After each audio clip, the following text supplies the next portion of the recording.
नमस्कार, मैं निकिता और आप देख रहे हैं सी न्यूज़ भारत। वक्त हो चुका है न्यूज़ बुलेटिन का, जिसमें हम जानेंगे कहां युवक का अवैध तमंचे के साथ वीडियो सोशल मीडिया पर हुआ वायरल, कहां अवैध शस्त्र फैक्ट्री संचालित करते 3 अभियुक्तों को किया गया गिरफ्तार, अमृत महोत्सव कार्यक्रम का किसने किया उद्घाटन। ऐसी तमाम खबरों पर विस्तार से करते हैं चर्चा। अब नहीं चल पा रहे शिक्षकों की मनमानी, समय से ड्यूटी नहीं आने और अनुपस्थित पाए जाने पर हो रही निरंतर कार्यवाही। मुख्य विकास अधिकारी ए मनिक नंदन निरंतर कर रहे हैं छापेमार कार्यवाही। अप्रैल माह में सीडीओ ने निरीक्षण कर अनुपस्थित पाए जाने और समय से ड्यूटी नहीं पहुंचने वाले 600 शिक्षकों पर कार्यवाही की।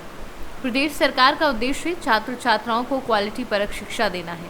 प्रत्येक शिक्षक घर घर जाकर स्कूल चलो अभियान के तहत अभिभावकों को जागरूक कर बच्चों को स्कूल जाने के लिए प्रेरित कर रहा है।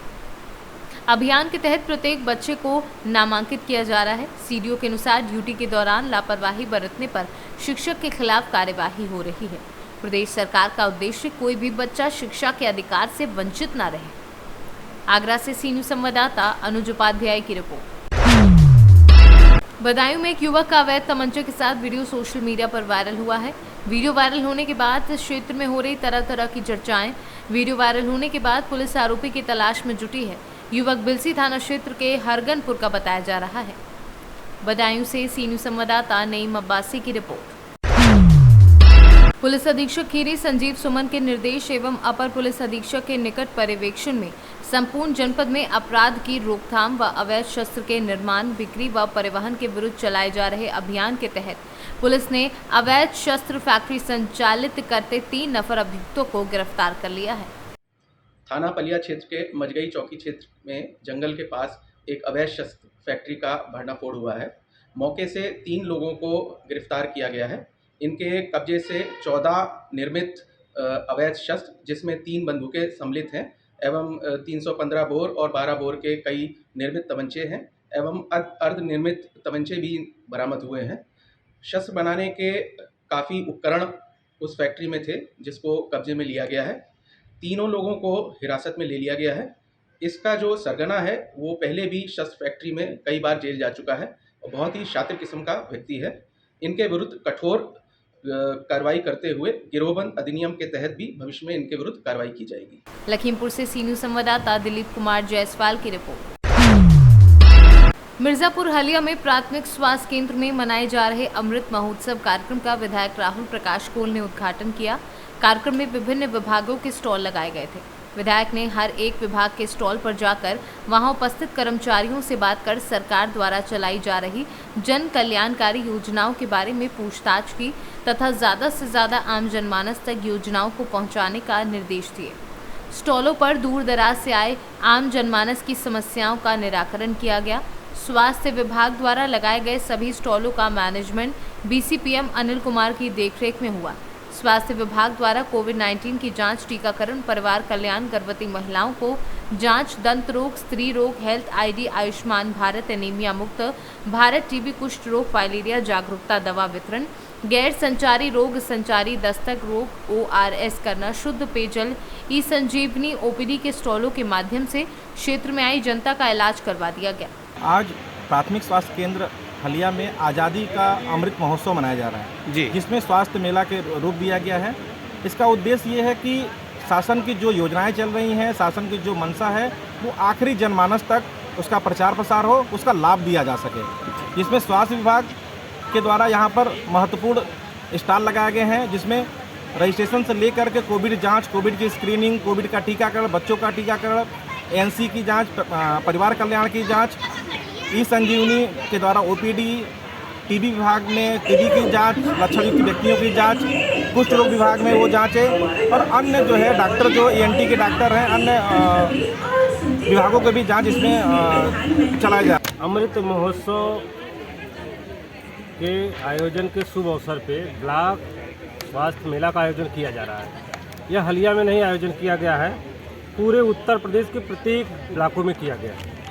आज मैं लालगंज में करके आया हूँ। यहाँ जगह जगह सम्मानित जनप्रतिनिधिगण उपस्थित होकर स्वयं में कहीं न कहीं शुरुआत के समय माननीय मुख्यमंत्री जी भी उस कार्यक्रम में उपस्थित रहे हैं। इसका कार्यक्रम का मुख्य मकसद यह है कि जो वास्तव में माननीय प्रधानमंत्री जी और नरेंद्र मोदी जी और माननीय मुख्यमंत्री योगी आदित्यनाथ जी ने जो सोचा है कि हमारा स्वच्छ और स्वस्थ प्रदेश और देश बन कैसे सकता है, उस पर सभी लोगों को पहले तो स्वास्थ्य विभाग की जानकारियाँ, फिर आंगनबाड़ी कार्यकर्तियों द्वारा कैसे जच्चा बच्चा स्वस्थ रहेगा उनकी जानकारी, फिर शिक्षा, स्वास्थ्य, विकास, आयुष्मान भारत कार्ड और होम्योपैथ, आयुर्वेद, मतलब कई जो विभाग हैं सब के कार्यक्रमों का यहाँ रजिस्ट्रेशन, और रजिस्ट्रेशन के साथ साथ जानकारियाँ कि आप जाकर 1 से 2 होइए, मतलब इस सूचना को आप एक से दूसरे को बताएंगे, वो दूसरा तीसरे को बताएगा, तभी जाकर हो पाएगा कि किसी कृषि यंत्रों पर छूट कितनी है, कृषि बीज पर सब्सिडी कितनी है, अब किस कोविड वाला टीका किसको लग रहा है।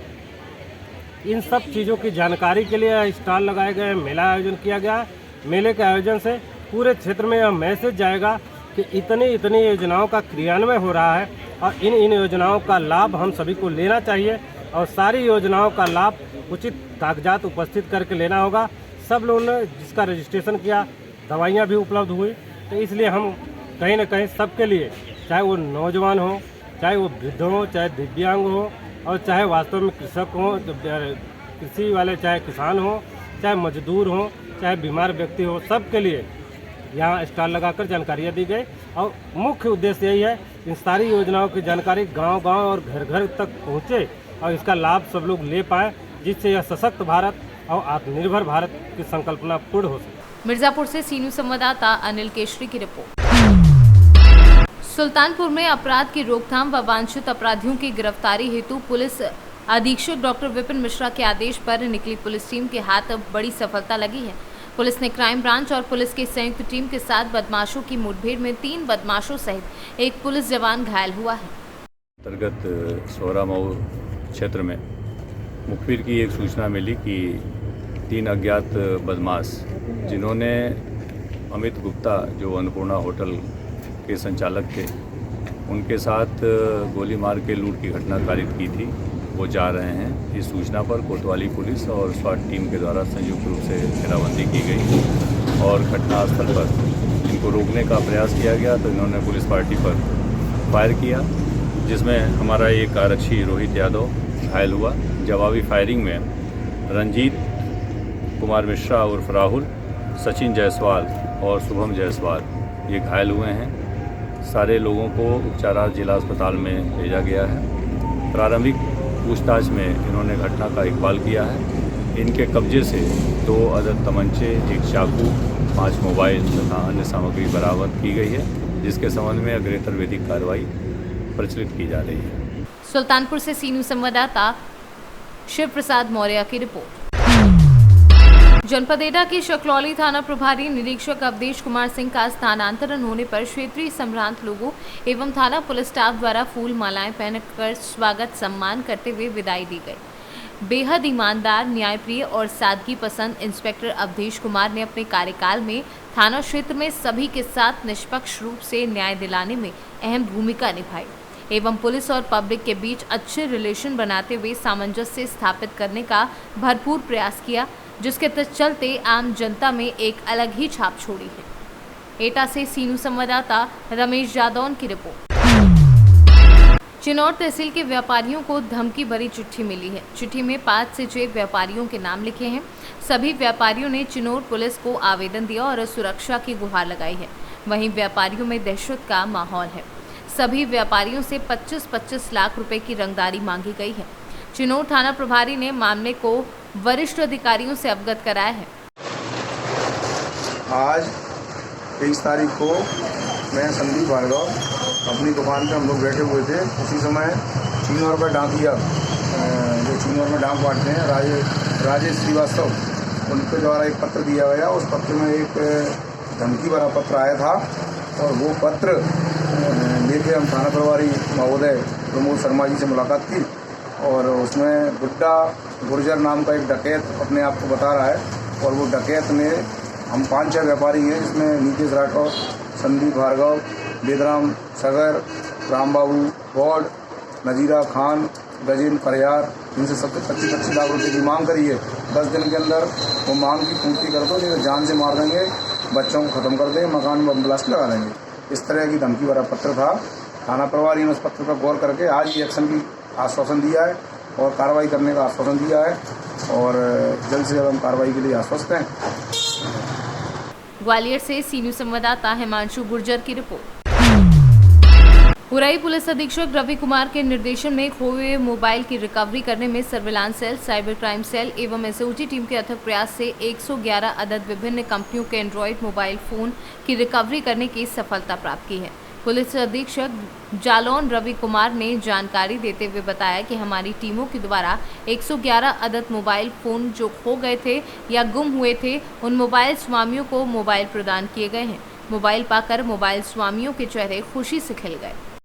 कितने मोबाइल और कितने लाख रुपए? देखिए, आज हमारे यहाँ जनपद जालौन में सर्विलांस की और साइबर की टीम ने जो भी मोबाइल रिकवरी का काम किया है, कुल 111 मोबाइल रिकवर किए गए हैं, लगभग जिनकी अनुमानित कीमत 20 लाख रुपए के करीब में है। सभी व्यक्तियों को सूचित किया गया है जिनकी भी मोबाइल्स हैं, उन लोगों को बुला के उन्हें मोबाइल वेरिफिकेशन के बाद उन्हें प्रदान किया जा रहा है और इस तरह से कुल 111 मोबाइल की रिकवरी। जालौन से सी न्यूज संवाददाता जितेंद्र कुशवाहा के साथ जान मोहम्मद की रिपोर्ट। जौनपुर के सिरकोनी विकासखंड के नेहरू नगर सामुदायिक स्वास्थ्य केंद्र पर स्वास्थ्य मेले का आयोजन किया गया, जिसमें मुख्य अतिथि सांसद मछली शहर बीपी सरोज, विशिष्ट अतिथि ब्रिजराज दुबे तथा मंडल अध्यक्ष भाजपा सिरकोनी एवं रमेश चंद्र जायसवाल रहे। बीपी सरोज ने कहा कि सरकार सबके लिए कार्य कर रही है, उसका प्रयास है कि सरकारी योजनाओं का लाभ आखिरी पायदान तक पहुंचे। स्वास्थ्य मेले में सभी जनप्रतिनिधि उपस्थित रहे, लेकिन क्षेत्रीय विधायक जगदीश नारायण राय का कार्यक्रम में सम्मिलित न होना लोगों के लिए चर्चा का विषय रहा। इस संबंध में मुख्य चिकित्सा अधिकारी से पूछा गया कि स्वास्थ्य मेले में क्षेत्रीय विधायक को सूचना क्यों नहीं दी गई, तो उन्होंने बताया कि सभी को इस प्रकार के कार्यक्रम में भाग लेना चाहिए, सूचना देना आवश्यक नहीं है। डॉक्टर नहीं बनवाएगा, सरकार बनवाएगी, सारी व्यवस्था देगी। डॉक्टर ये तो आप लोग ही कर सकते हैं। नहीं, हम तो जैसे बजट के लिए डिमांड करेंगे, अभी पूरा जनपद में जितना भी कमियां हैं, जैसे बाउंड्री नहीं है, कुछ नहीं है, मदद लेके मैं पूरा गवर्नमेंट को लेके भेजूंगी, मैं पैसा ग्रांट लेके हम लोग बनवाएंगे। ये उम्मीद करें पुल वाला काम ये अहम है, ये तो बहुत बड़ी बात। पुल का निर्माण कार्य उन्होंने एक्सेप्ट कर लिया है। खबर लगी है सर, अच्छी आपकी हर जगह। नहीं, कोई बात नहीं। और ये और कुछ पूछना है? मैडम, एक क्वेश्चन अंतिम है। स्वास्थ्य विभाग द्वारा क्षेत्रीय विधायक का देखा किया जाना इस मेले में चर्चा का विषय बना हुआ है। क्षेत्रीय विधायक का अनदेखा किया जाना इस मेले में चर्चा का विषय बना हुआ है। नहीं, आप ये राजनीतिक मुद्दा न बनाया कीजिए। ये हमारी गवर्नमेंट के कार्यक्रम है जिसमें हर विभाग इन्वॉल्वमेंट चाहिए, एंड हम चाहेंगे कि चाहे विधायक हो, चाहे सांसद जी हो, सब लोग अपना स्वयं आगे बढ़ के हम लोग इस कार्यक्रम को सक्सेसफुल करना चाहिए। कि माननीय मुख्यमंत्री जी का एंड माननीय प्रधानमंत्री जी के कार्यक्रम से जो गवर्नमेंट के लिए फायदा एंड लोगों पब्लिक के लिए फायदा करने के लिए ऑर्गेनाइज किया गया। विधायक को यहाँ स्वयं आना चाहिए। मैडम, एक सवाल लास्ट सवाल चाहिए। हम लोग नहीं कांटेक्ट कर पाए तो मैं आपसे क्षमा। मैडम एक सवाल लास्ट सवाल। आए दिन झोला छाप डॉक्टर जो है नए डिस्पेंसरी खोल के बैठ रहे हैं, उसके लिए आप क्या कहना चाहते हैं? अभी तो हमारे एक्शन सीएमओ जो आरपी सिंह रिटायर हो गए, तो डॉक्टर राजीव यादव उसके नोडल ऑफिसर हैं। इस बीच में हम लोग बहुत ज़्यादा व्यस्तता थी। हम लोग की ये जैसे अमृत महोत्सव है, जैसे आरोग्य मेला है, संगीत को भी है, बहुत सारे कार्यक्रम स्टार्ट हो गए। अभी थोड़ा सा ये खत्म होते हैं, हम उसका भी डायरेक्शन करवा के बंद करवा देंगे। 30 अप्रैल तक हम लोग लाइसेंस बनवाने के लिए हम लोग पेपर्स में पब्लिश कर दिए। 30 अप्रैल तक अगर वो लोग अपना सही करके पेपर्स अगर जमा करके लाइसेंस नहीं देंगे तो मैं जनता की तरफ से केवल एक मांग करता हूँ, जिस परिसर में आप बैठे हैं नेहरू नगर सामुदायिक स्वास्थ्य केंद्र में, यहाँ डॉक्टरों को रहने के लिए आवास की व्यवस्था नहीं सामने देते हैं, और कोई बनारस से आता है, कोई दूर दूर से आता है, इससे बड़ी असुविधा है। देखिए, ये जानकारी अभी आप लोगों के माध्यम से मुझको मिल रही है, तो निश्चित तौर पर मैं बता रहा हूँ, जैसा कि अभी मैं 4 दिन के बाद में जाऊँगा तो मैं स्वास्थ्य मंत्री जी के पास बैठूंगा। सीएमओ महोदया भी बैठी हुई हैं। अगर कहीं कोई भी ऐसी हमारे सहयोग की आवश्यकता होगी तो मैं पूरा सहयोग भी करूंगा, और माननीय अपने स्वास्थ्य मंत्री जी से भी कहूंगा कि डॉक्टरों की जो असुविधा हो रही है, और अक्सर जो है सभी हॉस्पिटल में उनको रहने की व्यवस्था है, अगर यहाँ ऐसी नहीं व्यवस्था है तो उसको ज़रूर कोशिश करके उसको यहाँ के डॉक्टरों को दिलवाया। जौनपुर से सी न्यूज संवाददाता दिवाकर मिश्रा के साथ दीपक सिंह की रिपोर्ट। हरूम रोड के ईदगाह और उसके आसपास अमीर तबलीगी जमात हाजी गुलाम के जनाजे के नमाज में शामिल भीड़ शनिवार की रात 10:50 पर उस समय उग्र हो गई जब आसपास से पथराव हुआ। पुलिस जब तक तत्परता दिखाती तब तक नुकसान हो चुका था। उग्र भीड़ ने वहीं खड़ी पीसीआर वैन और कई वाहनों में तोड़फोड़ कर दी। इस दौरान हरमू रोड मुख्य मार्ग पर वाहनों की लंबी कतार लग गई। हो हंगामा के बीच दोनों ओर से नारेबाजी शुरू हो गई, जिससे गाड़ी खाना चौक के पास अफरा तफरी का माहौल कायम हो गया। कुछ ही देर में तरह तरह की अफवाह हवा में फैलने लगी। घटना की जानकारी मिलने के बाद city SP Anshuman, city DSP Deepak के अलावा हिंदपीढ़ी जगन्नाथपुर डेली मार्केट के थाना प्रभारी सदल बल के साथ मौके पर पहुंचे। सिटी कंट्रोल रूम से भी अतिरिक्त पुलिस बल मंगवाया गया। पुलिस अधिकारियों ने गुस्साई भीड़ को समझा बुझाकर शांत कराया। गाड़ी खाना और उसके आसपास इलाके में एहतियात के तौर पर फोर्स की तैनाती कर दी गई है। रांची से सी न्यूज संवाददाता चंदन कुमार गुप्ता की रिपोर्ट। फिलहाल के लिए न्यूज़ बुलेटिन में बस इतना ही। देश और दुनिया की तमाम खबरों के लिए देखते रहिए सी न्यूज़ भारत।